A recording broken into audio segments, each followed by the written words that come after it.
Hello friends, welcome to our YouTube channel. 9 नवंबर 2020 के MCQs हमारे पास रेडी है, तो चलिए स्टार्ट करते हैं। आज के एमसीक्यूज के अंदर हमने संडे और मंडे दोनों न्यूज़पेपर्स कवर किए हैं। So question number 1, which of the following statement is और are correct? First, US is an example of two party system politics. Second, Kamala Harris will be the first woman and first minority vice president of US। तो चलिए देखते हैं correct answer क्या होगा। Correct answer is C, both 1 and 2, दोनों statement correct है। US जो है वो एक टू पार्टी सिस्टम का उस वहां पे जो पॉलिटी है, it is an example of two party system. वहां पे सिर्फ दो पार्टी जो है वो डोमिनेट करती है, one is democratic party and other is Republic party. जैसे कि डोनाल्ड ट्रंप जो थे वो रिपब्लिक पार्टी के कैंडिडेट थे। अभी जो नए प्रेसिडेंट चुनाव करके आए हैं जो बाइडेन, वो डेमोक्रेटिक पार्टी के कैंडिडेट है। सेम दूसरी कंट्री भी है UK, it is also an example of two party system politics, जहां पे एक है लेबर पार्टी और दूसरी है कंजर्वेटिव पार्टी। सो फर्स्ट जो है वो करेक्ट होगा।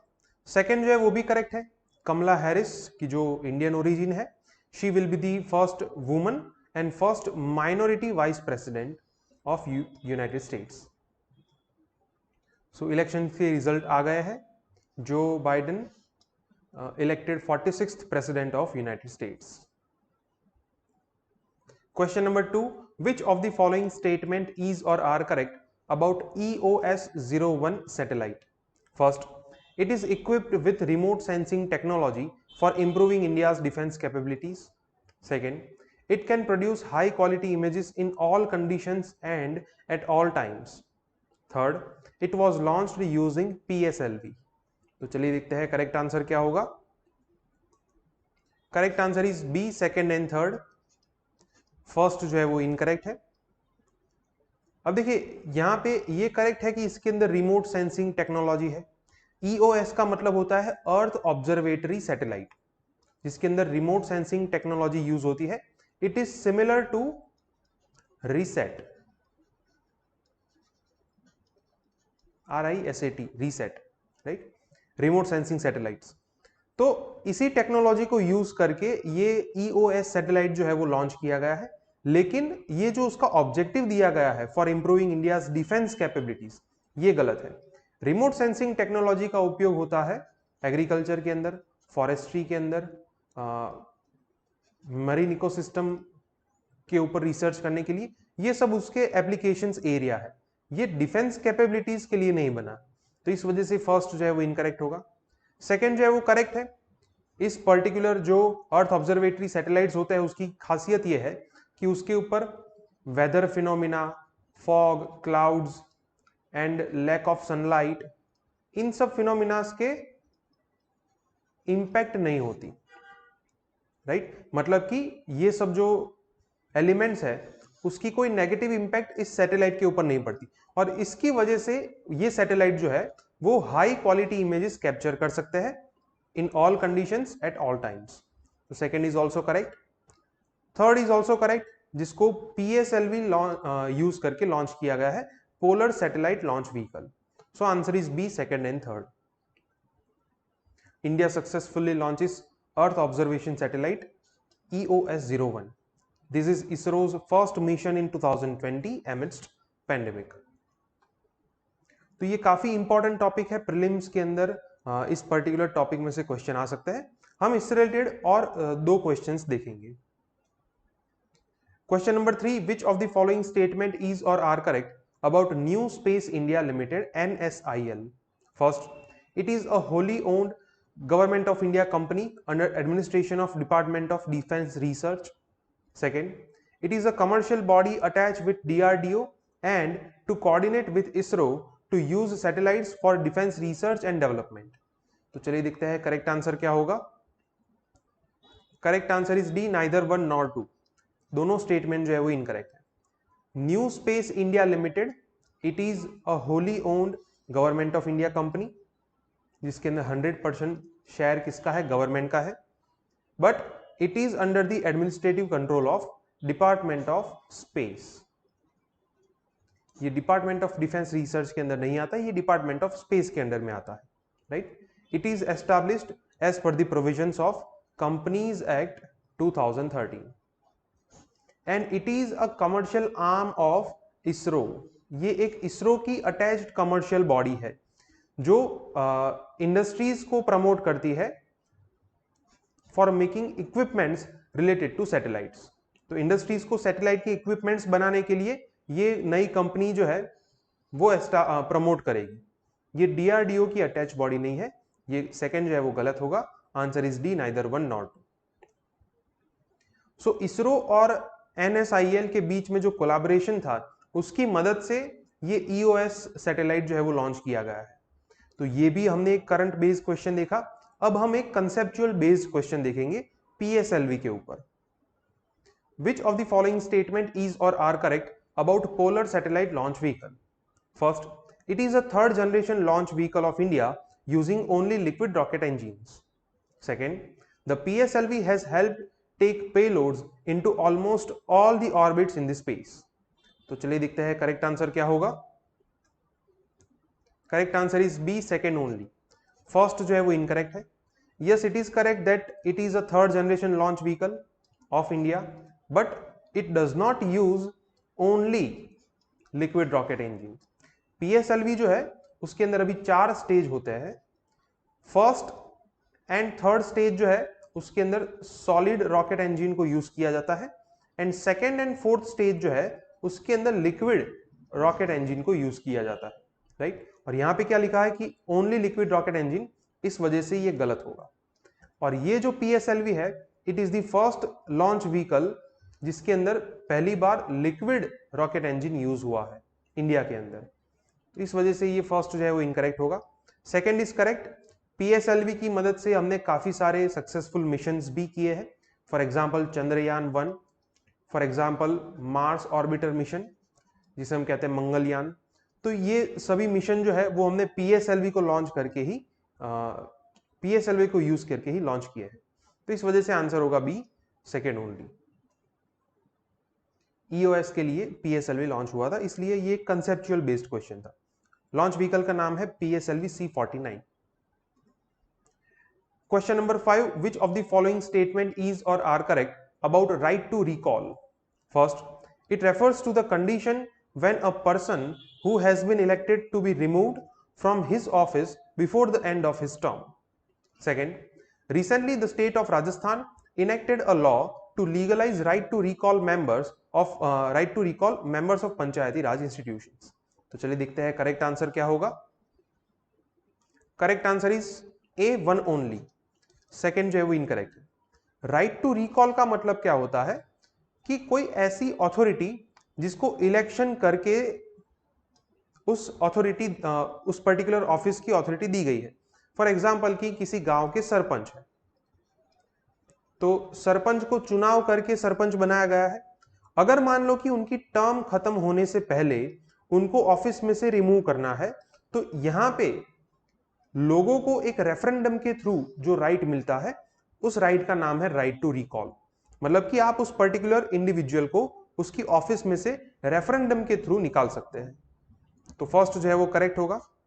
सेकेंड जो है वो इनकरेक्ट है, because it is not the state of Rajasthan, it is the state of Haryana, जिन्होंने इसके ऊपर एक एक्ट बनाया है पंचायती राज इंस्टीट्यूशन के अंदर जो अथॉरिटीज है उनको रिकॉल करने के लिए। तो इस वजह से आंसर होगा ए, फर्स्ट ओनली। सो अभी ये जो राइट टू रिकॉल है उसको लेके हरियाणा के अंदर जो अपोजिशन है वो इसको अपोज कर रही है कि ये पहले एमपीज एंड एमएलएस के ऊपर लागू होना चाहिए, फिर उसके बाद आप पंचायती राज इंस्टीट्यूशन के ऊपर इसे लागू करें। Question number 6, recently the Supreme Court declared differential interstate and intrastate GST rates on dash as violative to the Article 14 of the Constitution. First, mobility aids used by disabled person. Second, lottery tickets. Third, sanitary pads. And fourth, mobiles. तो चलिए देखते हैं correct answer क्या होगा। Correct answer is B, lottery tickets. Lottery tickets को लेके ये अभी डिबेट चल रही है और उसके ऊपर सुप्रीम कोर्ट ने ये ऑर्डर जो है वो रिजर्व रखा है, क्योंकि जीएसटी सेंट्रल जीएसटी एक्ट 2017 के तहत अगर मान लो कि किसी इंट्रा स्टेट ट्रेडिंग होता है लॉटरी टिकट का, तो उसके ऊपर 12% जीएसटी लगता है when the lotteries are sold within the same state. और अगर मान लो कि एक स्टेट से दूसरे स्टेट में उसका सेलिंग होता है तो उसे 28% जीएसटी लगाया गया है। तो इस वजह से ये डिफरेंशियल रेट की वजह से ये मामला जो है वो सुप्रीम कोर्ट में गया था। सुप्रीम कोर्ट ने ये कहा है कि it is arbitrary, discriminatory, unreasonably and clearly violative of Article 14 of the Constitution, which states about the equality before law and equal protection of law. तो इस वजह से आंसर होगा B, lottery tickets. Question number 7, the Chabahar rail project is related to India and dash. Option A Afghanistan, option B Russia, option C Iran and option D Bangladesh. So let us see what is the correct answer. Correct answer is C, Iran. काफी आसान question है, आप सबको पता होगा कि ये Chabahar port जो है ईरान का पोर्ट था जिसे इंडिया डेवलप कर रहा था, लेकिन बीच में फंडिंग की प्रॉब्लम की वजह से इंडिया को इस प्रोजेक्ट में से निकाला गया था। लेकिन अब फिर से months after starting Chabahar rail project without India, Iran seeks help. Iran के ऊपर जो यूएस ने सैंक्शंस लगाए हैं, तो बाकी सारी कंट्रीज जो है वो ईरान को अभी मदद नहीं कर पा रही है। तो इस वजह से ईरान ने फिर से इंडिया के पास ये हेल्प मांगी है कि ये प्रोजेक्ट खत्म करने में हमें मदद करे। Question number 8, which of the following statement is or are correct? First, the Supreme Court can initiate a contempt of court proceedings only after receiving a petition. Second, prior consent of Attorney General of India is necessary to initiate suo motu cognizance of contempt of court proceedings. तो चलिए देखते हैं correct answer क्या होगा। Correct answer is D, neither one nor two. दोनों statement incorrect है। Supreme Court जो है वो खुद से ही चाहे तो सुओ मोटू ये कंटेम्प्ट ऑफ कोर्ट की प्रोसीडिंग जो है वो स्टार्ट कर सकते हैं, और इसके अंडर उनको अटॉर्नी जनरल की परमिशन लेने की जरूरत नहीं है। तो ये सुप्रीम कोर्ट का रिसेंट जो जजमेंट आया था under the Prashant Bhushan contempt of court case, उसके अंदर ये सारी चीजें जो है वो सुप्रीम कोर्ट ने क्लैरिफाई की थी कि सुप्रीम कोर्ट के जो कंटेम्प्ट को लेके पावर है उसको कोई भी रूल्स या फिर कोई भी एक्ट लिमिट नहीं कर सकता। तो इस वजह से ये दोनों स्टेटमेंट जो है वो इनकरेक्ट है। Answer is D, neither one nor two. So अभी जो आंध्र प्रदेश के चीफ मिनिस्टर है जगन रेड्डी, उनके खिलाफ ये कंटेम्प्ट प्रोसीडिंग्स इनिशिएट होने वाली है, और अटॉर्नी जनरल ने अपना स्टैंड जो है वो फॉर्म रखा है कि सुप्रीम कोर्ट चाहे तो सुओ मोटू कंटेम्प्ट प्रोसीडिंग चला सकता है।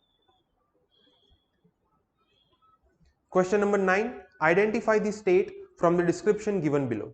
First, it has recently declared it's separate summer capital. Second, it shares international border with 2 countries. Third, both Ganga and Yamuna river originates from this state. तो चलिए देखते हैं करेक्ट आंसर क्या होगा। 4 ऑप्शन है, Himachal Pradesh, Uttarakhand, Punjab and Haryana. So the correct answer is B, Uttarakhand. यहां से आपको इजीली पता चल जाएगा कि गंगा एंड यमुना जो है वो उत्तराखंड में से ओरिजिन होती है। 2 इंटरनेशनल बॉर्डर शेयर करता है चाइना एंड नेपाल के साथ, और इसने रिसेंटली अपना एक समर कैपिटल जो है वो डिक्लेयर किया था, दैट इज गैरसेन। गैरसेन जो है वो रिसेंटली उत्तराखंड ने अपना समर कैपिटल डिक्लेयर किया। Answer is B, Uttarakhand. So 9th November is the 21st foundation day of the Uttarakhand, और उत्तराखंड की अचीवमेंट्स क्या है वो आज के न्यूज़पेपर में दी गई है। Question number 10, recently some non Asian exotic animals were rescued from being smuggled and kept in a zoo at dash. First Hyderabad, second Junagadh, third Guwahati and fourth Bangalore. तो चलिए देखते हैं करेक्ट आंसर क्या होगा। Correct answer is C, Guwahati. ये recently कुछ स्पीसी है, Macau, Capuchin monkeys, kangaroo, तो ये सब म्यांमार में स्मगल हो रहे थे। तो इसको फिर इस पर्टिकुलर क्राइम को पकड़ा गया, और ये जो एक्सोटिक एनिमल्स है उनको गुवाहाटी जू जो है, जू एंड बॉटनिकल गार्डन, वहां पे शिफ्ट किया गया है। ओके फ्रेंड्स, तो आज के 10 एमसीक्यूज यहाँ पे कंप्लीट होते हैं। अगर आपको कोई डाउट है तो आप कमेंट सेक्शन में लिख सकते हैं।